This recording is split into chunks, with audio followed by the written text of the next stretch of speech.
মুসলমান বন্ধুরা আমার, পাকিস্তানের এক বেপরদা যুবতীর একটা ঘটনা মনে পড়ে গেল। শোনেন, যে ঘটনা শুনলে প্রত্যেকটা মানুষের কলবের ভিতরে কান্নার রোল পড়ে যায়, ভয় আটকে ওঠে। মুসলমান বন্ধুরি আমার, পাকিস্তানের সেই বেপরদা যুবতী মেয়ে মারা গেছেন, অনেক আগেই মারা গেছে। মারা যাওয়ার পর কবরের ভিতরে তাকে দাফন করা হয়েছে।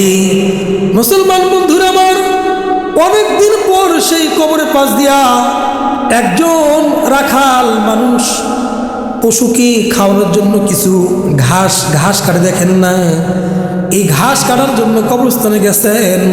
কবরস্থানে যাওয়ার পর কবরের ভিতর থেকে এক প্রান্ত থেকে আওয়াজ আসতেছে, মুঝে আবি আবি কবর সে নিকাল লো, मैं कब्र में अभी तक जिंदा हूँ। আমাকে কবর থেকে বের করো, আমি এখন পর্যন্ত কবরের মধ্যে জীবিত আছি। এই কথা বারবার বলতেছে। কবরের ভিতর থেকে আওয়াজ আসতেছে, मैं अभी तक कब्र के अंदर जिंदा हूँ, मुझे कब्र से निकालो। আমি এখন পর্যন্ত কবরের মধ্যে জীবিত, আমাকে বের করো। এই রাখাল ঘটনা শোনার পরে, এই রাখাল এইগুলা আওয়াজ তার কানে আসার পরে সে মনে করলো, না বুঝি আমার ঠিক মতো ঘুম হয় নাই, আওয়াজগুলো কেমনে আসবে এখান থেকে? তাকে তো কবর দেওয়া হয়েছে, কবরস্থান থেকে কেমনে আবার আওয়াজ আসে? সে এরকমভাবে কয়েকবার লক্ষ্য করলো। হাঁটি হাঁটি পা করে সামনে অগ্রসর হলো। সামনে অগ্রসর হওয়ার পর দেখে কবরের ভিতর থেকে সত্যি সত্যি আওয়াজ আসতেছে, मैं अभी तक कब्र के अंदर जिंदा हो, मुझे कब्र से बाहर निकाल लो। আমি এখন পর্যন্ত কবরের ভিতরে জীবিত আছি, আমাকে কবর থেকে বের করো। উপস্থিত হাজিরিন, সে গ্রামের সমস্ত মানুষকে ঘটনা জানানোর পরে আলেম বলল, ঠিক আছে, কবরের এক পাশ থেকে কিছু খনন করে দেখো সে আসলে কি জিন্দা আছে কিনা। মুসলমান বন্ধুরা আমার, তারা কবর খনন করার পর দেখে কবরের ভিতরে একজন যুবতী নিয়ে, তার পুরা শরীরের ভিতরে কোনো কাপড় নয়, একবারে একবারে উলঙ্গ। মুসলমান বন্ধুরা আমার, কবর থেকে ওই যুবতী বলতেছে, অমুক গ্রামে আমার ঘর, অমুক জায়গায় আমার বাড়ি, অমুকে আমার বাবা, অমুকে আমার মা, আমার ঘর থেকে আমার জন্য কিছু পোশাক নিয়ে আসো। তারা পোশাক নিয়ে আসলো, কবরের ভিতরে পোশাক নিক্ষেপ করলো। সে পোশাকটা কোনো রকম পরে একটাই দৌড় দিছে তার বাড়ির দিকে। দৌড় দিতে দিতে তার ঘরে ঢুকে গেছে। ঘরে ঢুকার পর মুসলমান ভিতর থেকে ঘরের ছিটকারি দিছে, ঘরের দরজা বন্ধ করে দিছে। ঘরের দরজা তো খোলে না। হাজার হাজার মানুষ ওই মুসলমান যুবতীর ঘরের আশেপাশে ভিড় জমা গেছে। এটা আবার কেমন দৃশ্য! কত বছর আগে মারা গেছে, কবর থেকে জিন্দা বের হয়েছে, বলেন এটা বড় আশ্চর্যের বিষয় কিনা বলেন? এমন ঘটনা ঘটলে দুনিয়ার মানুষ দেখার জন্য পাগল হয়ে যাইবে। ঠিক তদ্রূপভাবে তার ঘরের আনাচে কানাচে মানুষ চতুর্দিকে শুধু তাকে দেখার জন্য একবার ডাকতেছে, মা মা, ঘর থেকে বের হও, তোমার সঙ্গে আমরা কিছু কথা বলবো। ঘর থেকে কোনো আওয়াজ আসে না। আবারও ডাক দেওয়ার পরে ঘর থেকে আওয়াজ আসলো, अगर मैं घर से बाहर निकल जाऊं तो तुम सब मुझे देखकर ठीक नहीं रहोगे, जमीन के अंदर बेश हो जाएगा। আমি যদি ঘর থেকে খুন বের হয়ে তোমাদের সামনে যদি আমাকে নিজেকে পরিদর্শন করাই, তাহলে আমাকে দেখার পর কোনো মানুষ আর ঠিক থাকতে পারবে না, সবাই জমিনের ভিতরে বেশ হইয়া পড়ে যাইবা। বাইরে থেকে আওয়াজ গেল ভিতরে, না না না, আমার সমস্যা নাই, তোমাকে দেখবো, আমরা ধৈর্য ধরবো, দেখি তোমার কি হয়েছে। এইবার এই যুবতী মেয়েটা ঘরের দরজা যখন খুলে দিছে, খুলে দেওয়ার পর মুখটা ঢেকে রাখছে। মুখটা ঢেকে রাখার পর সমস্ত মানুষ দেখতেছে, হাত আছে কিন্তু হাতের হাড্ডি আছে, কিন্তু হাড্ডির মধ্যে গোস্ত নাই। মুসলমান বন্ধুরে আমার, গ্রাম্য মানুষ বলল, মা তোমার মুখের কাপড়টা একটু সরাও। এবার মেয়েটা বলতেছে, না না না, যতটুক দেখছি ততটুক দেখেন, মুখ দেখেন না, সহ্য করতে পারবেন না। গ্রামের সমস্ত মানুষ যখন বারবার বলতেছে না না না আমাদেরকে দেখাও, এমন করে বলার পর বারবার বারবার বলার পর মেয়েটা যখন কাপড় মাথা থেকে মুখ থেকে সরায় ফেলছে, সমস্ত মানুষ তাকা রয়েছে। দেখে মাথার মধ্যে কোনো চুল নাই, মাথার মধ্যে কোনো চামড়া নাই, মাথার মধ্যে কোনো গোস্ত নাই, মুখের গালের মধ্যে কোনো গোস্ত নাই, নাকের মধ্যে কোনো গোস্ত নাই, চোখও ঠিক মতো চোখের পাশ দিয়ে কোনো গোস্ত নাই, কপালে কোনো গোস্ত নাই, ঠোঁটের মধ্যে কোনো গোস্ত নাই, দুইটা কান নাই। সমস্ত মানুষ ভয়ে পিছপা হয়ে গেছে। পিছপা ডাক দিয়ে বলতেছে, মা কি জন্য আজকে তোমার এই অবস্থা? কি জন্য তোমার গায়ের ভিতরে এই অবস্থা? মুখের মধ্যে নাই গোস্ত, মুখের মধ্যে দাঁতও নাই, কানও নাই, নাকও নাই। কি জন্য? কি অপরাধ করছো যার কারণে মালিক তোমার উপরে নারাজ?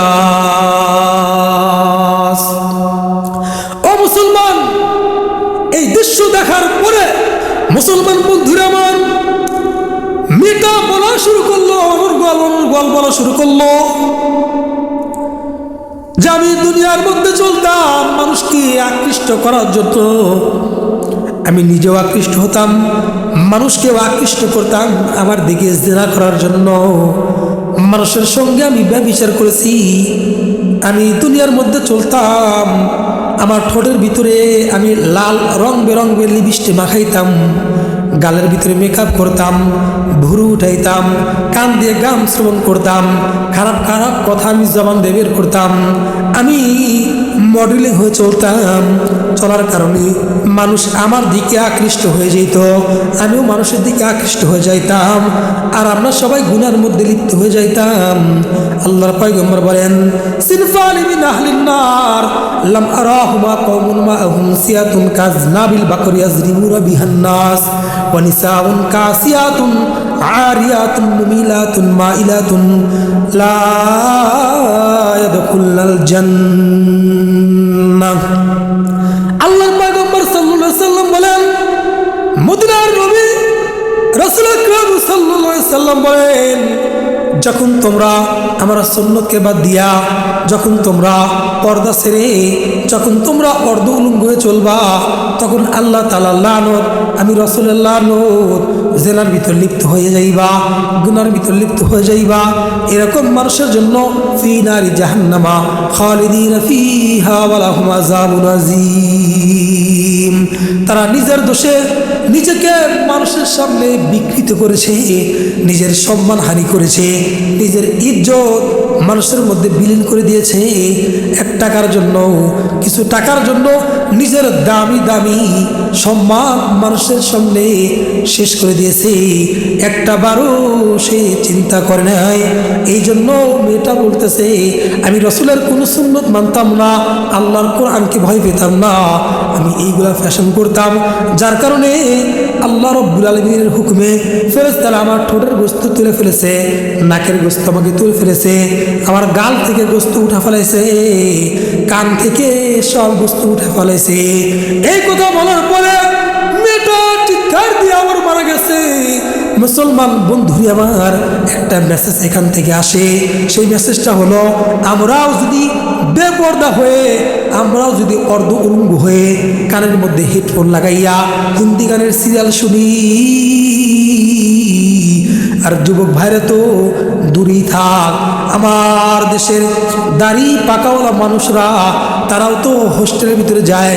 সা হোস্টেলে গিয়া যেই হোস্টেলের ভিতরে নাচানাচি আর গান থাকবে, সেই হোস্টেলের ভিতরে মাথার ভিতরে টুপি লইয়া রাসূলের সুন্নত, মান আহাব্বা সুন্নতি ফাকাদ আহাব্বানি ওয়া মান আহাব্বানি কানা মাই ফিল জান্নাহ।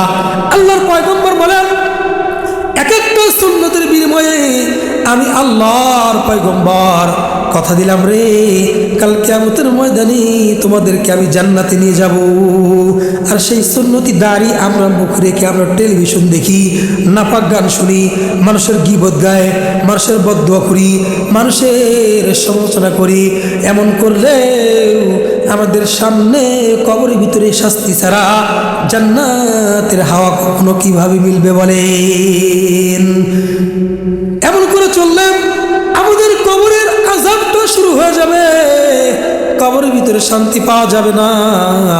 এই জন্য মুসলমান তওবা করি, যা করেছি ইতিপূর্বে আর করব না।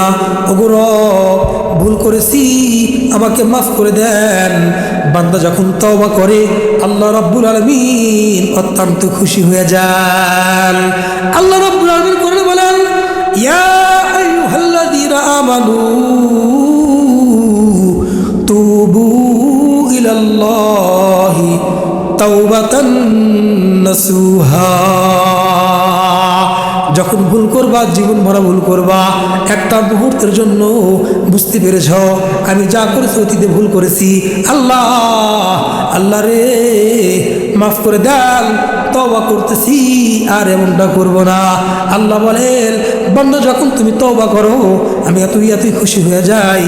আমি সারা জীবনের গুনাহ 1 সেকেন্ডের মধ্যে সব গুনাহ আমি ভুলে গিয়া তোমার সব গুনাহ আমি আল্লাহ ক্ষমা করে দিই। সুবহানাল্লাহ।